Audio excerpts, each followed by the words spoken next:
Hello students, today we are going to discuss the sample paper of class 7th of Science Olympiad, and also we are going to discuss the pattern and marking scheme. So we will start from the pattern and marking scheme.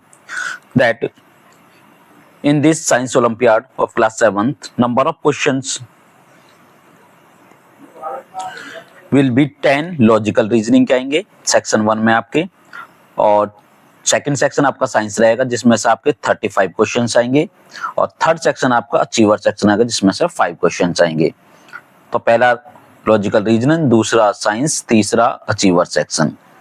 अब marks किस तरीके से रहेंगे? Reasoning के 10 question 1 marks each रहेगा, science के 35 question रहेंगे 1 marks each रहेगा, अचीवर सेक्शन के 5 क्वेश्चन रहेंगे 3 मार्क्स ईच रहेगा, 3 मार्क्स। ये देखे तो ये 10 इंटू 1 इज इक्वल टू 10 रहेंगे, ये 35 इंटू 1 इज इक्वल टू 35 रहेंगे, और ये 5 क्वेश्चन है 3 मार्क्स का, ये 15 रहेंगे।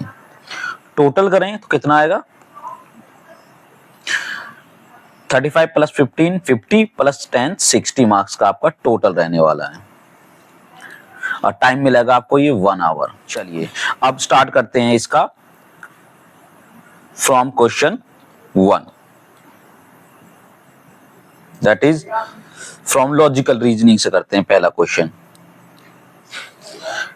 क्वेश्चन हमारा, this one is the first question. Tarun faces toward north, north की तरफ तरुण ने फेस कर रखा, टर्निंग टू हिज राइट, और फिर क्या करते हैं? राइट की तरफ में। ही वॉक्स 25 metre, he then turns to left and walks 30 meters. Next he moves 25 meters to his right, finally turns to the right and moves 40 direction. In which direction is he now from his starting point? इसको ले लेते हैं हम, इसमें solve करते हैं, इसको थोड़ा और बड़ा कर लेंगे।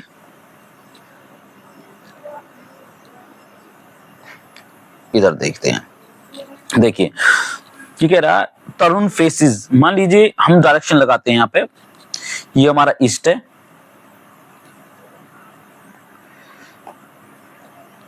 ये ईस्ट हो गया, ये वेस्ट हो गया, ये नॉर्थ हो गया, ये साउथ हो गया। तरुण यहाँ पे खड़ा है, ये इसका फेस है, फेस इसने इस तरफ कर रखा है, ठीक है।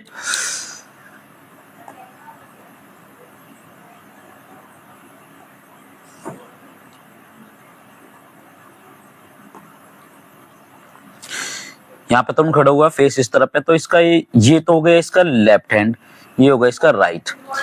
अब ये कह रहा है टर्निंग टू हिज राइट, कहां टर्न करता है? राइट की तरफ। अब राइट की तरफ इसने टर्न करा तो इसका फेस किस तरफ हो जाएगा? फिर इस तरीका से खड़ा होगा, ये इसका हो जाएगा राइट हैंड, ये इसका हो जाएगा लेफ्ट हैंड, राइट की तरफ होगा, एंड ये मूव करता है देन 25 सेंटीमीटर मूव करता है, 25 मीटर मूव करता है। ही, अब इसका ये कि मैंने क्या बताया, ये इसका हो गया राइट, ये हो गया इसका left, then he turns to his left। अब क्या लेफ्ट की तरफ जाता, कितना जाता है? 30 मीटर। कितना जा रहा है?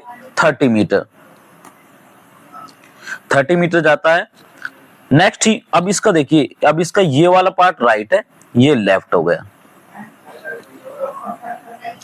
Then he moves 25 metre to his right, right की तरफ क्या करता है वो? फिर से 25 मीटर जाता है, यहां से ये क्या करेगा? 25 मीटर, 25 मीटर राइट में चला गया। फाइनली ही, अब क्या करता है? Finally he turn to his right and move 40 metre. Fine, अब इसका राइट लेफ्ट क्या बना? ऐसे चल रहा था, इसका राइट है, ये इसका लेफ्ट है, तो यहां से ये 40 मीटर मूव करता है, यहां पे आ जाता मूव करके। ये वाली डायरेक्शन हम देखते हैं, ये वाली डायरेक्शन हम देखें तो कौन सी डायरेक्शन है हमारी? ये ईस्ट और साउथ के बीच में, या कहते हैं साउथ और ईस्ट के बीच में, इसको बोलते हैं हम south east, south east direction बनी आई हमारी। और साउथ ईस्ट डायरेक्शन हमारे ऑप्शन में है, देखिए south east, yes D option है हमारा, तो हमारा ऑप्शन हो जाएगा इसका D. Is it clear? Next move to the second question. Second question है हमारा, which of the following is exactly in the middle of the 17th element from the right? And 18 element from the left in the given arrangement. अगर इसका हम left right करें तो ये मेरा right side है, ये मेरी लेफ्ट साइड है, ठीक है। अभी कह रहा है 17 element from the right hand, right hand 17 गिनता हूं तो मैं ये 1 2 3 4 5 6 7 8 9 10 11 12 13 14 15 16 17, तो मेरा n जो लेटर है, n लेटर मेरा क्या बना, 17th बना। अब एक 18th letter from the left, left side मेरी 18 गिनूंगा 1 2 3 4 5 6 7 8 9 10 11 12 13 14 15 16 17 18, मेरा m लेटर क्या बना, 18th बना। ये 18th बना था, ये 17th था।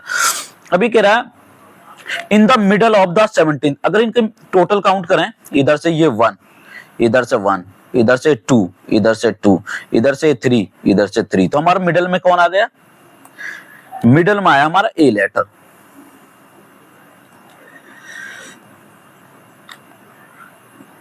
मिडल में कौन सा आ गया, ए लेटर आया, तो इसका आंसर क्या हो जाएगा हमारा, ए, ए ही ऑप्शन है, ए ही लेटर है। Move to the third question. Third question को देखिए एक बार पढ़ेंगे। Select a figure from the option which does not satisfy the same condition of placement of the dots as in the figure। ये figure दे रखा है, अगर इनमें से ए बी सी को इस फिगर में रखा जाए तो कौन सा फिगर फिट बैठता है। अब देखिए ए ऑप्शन में देखिए ये ट्राइंगल, और ट्राइंगल को देखें हम तो ये ट्राइंगल थोड़ा बहुत लंबा बना हुआ ट्राइंगल है, ये इसमें फिट ही नहीं होगा, तो ये ऑप्शन कट हो गया हमारा। बी ऑप्शन देखें तो इससे मैच कर रहा है क्योंकि ये ट्राइंगल। सी ऑप्शन को देख लेते हैं एक बार। सी में देखो राइट एंगल का ट्राइंगल बना रखा है, that is also wrong.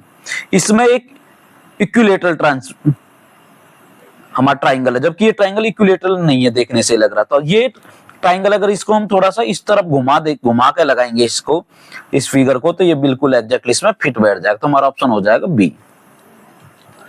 Third का। नेक्स्ट मूव करते हैं साइंस सेक्शन पे। साइंस सेक्शन में फोर्थ क्वेश्चन देखते हैं। X is present in the stomach. However, presence of X is of it causes indigestion. X जो है स्टमक में प्रेजेंट रहता है, ज्यादा हो जाता है indigestion, which requires intake of milk of magnesia। अगर ज्यादा हो जाता तो हमें मिल्क ऑफ मैग्नीशिया लेनी पड़ती है to undo the effect of X। X के इफेक्ट कम करने के। एक्स क्या हो सकता है आपको पता है, स्टमक में कौन सा प्रेजेंट होता है, मिल्क ऑफ मैग्नीशिया एक बेस है, बेस के लिए क्या हो सकता है फिर हमारा एक्स एसिड होगा, तो हमारा HCl एसिड हमारे स्टमक में प्रेजेंट रहता है। फिफ्थ में देखिए the given diagram show the blood circulation pathway in the heart, which of the following correctly shows the relative amount of oxygen and carbon dioxide eight PQRS।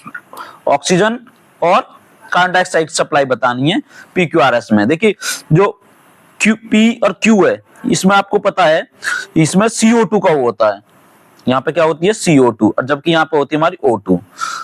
तो ये कह रहा है मोर CO2 किस में रहेगी, मोर O2 किस में रहेगी। R में तो CO2 होती नहीं है, ये ऑप्शन गलत है। Q और R में, Q में हमारी CO2 होती है, R में नहीं होती है। P एंड Q में हमारी क्या होती है, CO2 होती है, तो हमारा D ऑप्शन करेक्ट हो जाएगा इसका। Next question to six question. Some bobs of wax are placed in a silver ring. Silver ring है, मेटल की रिंग पे रखा हुआ है, शोन इन द डायग्राम।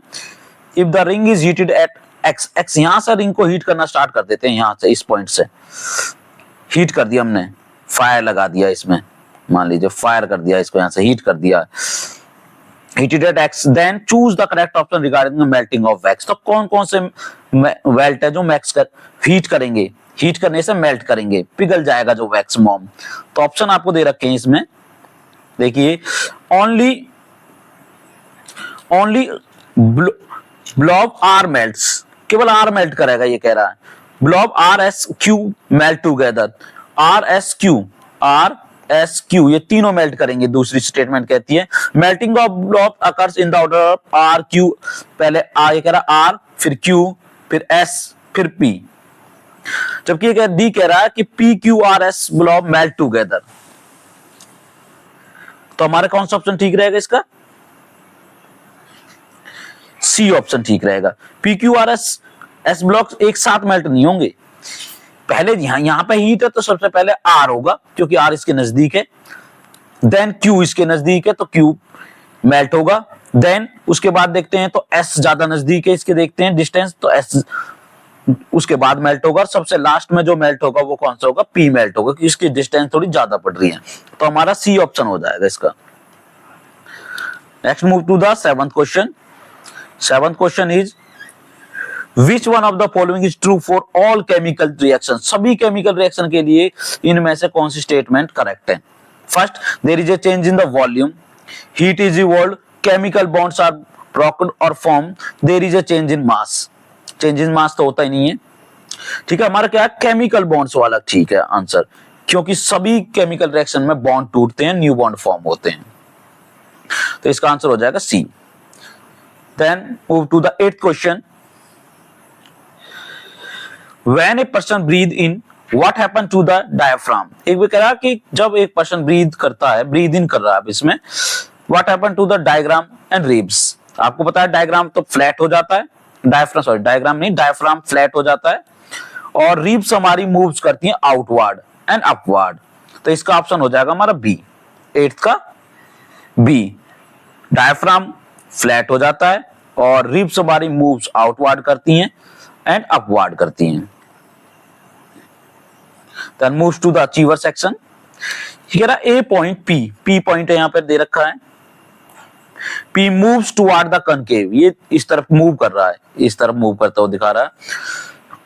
एक कॉन्वेक्स मिरर है हमारा, मिरर कैसा दे दिया, कॉन्वेक्स मिरर है, with a constant speed v इसकी स्पीड दे दी जो मूव कर रहा है, अलोंग इट ऑप्टिकल लेंस इसके अलोंग मूव कर रहा है, the speed of the image क्या है, is always less than v, is always more than v, is equal to v and decrease as p comes to the closer to the mirror, तो इसका answer हो जाएगा is always less than v, v से हमेशा छोटी रहेगी,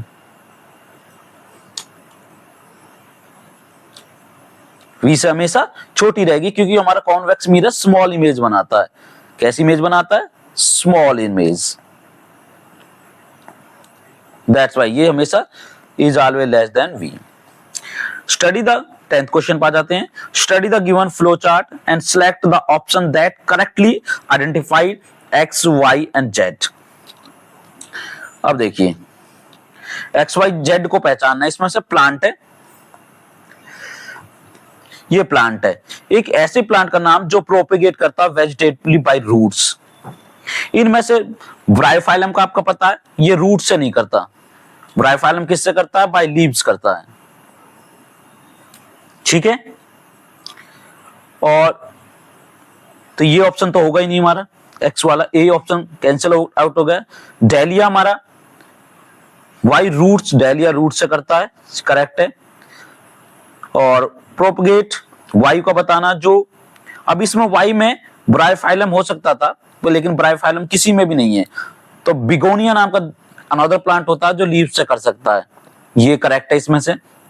propagate vegetated bye carat, carat तो root है, पोटैटो इज ए स्टेम, तो इसका ऑप्शन हो जाएगा हमारा बी, बी ऑप्शन हो जाएगा इसका। एक्स एक उस प्लांट का, डेलिया एक प्लांट है, propagate vegetatively by the roots, और वाई propagate vegetatively by leaves, begonia propagate vegetatively by stem, potato.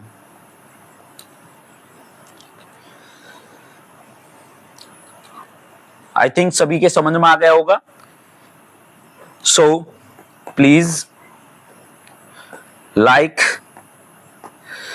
Subscribe and share.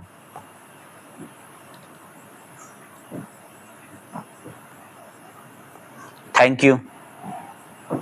Thank you.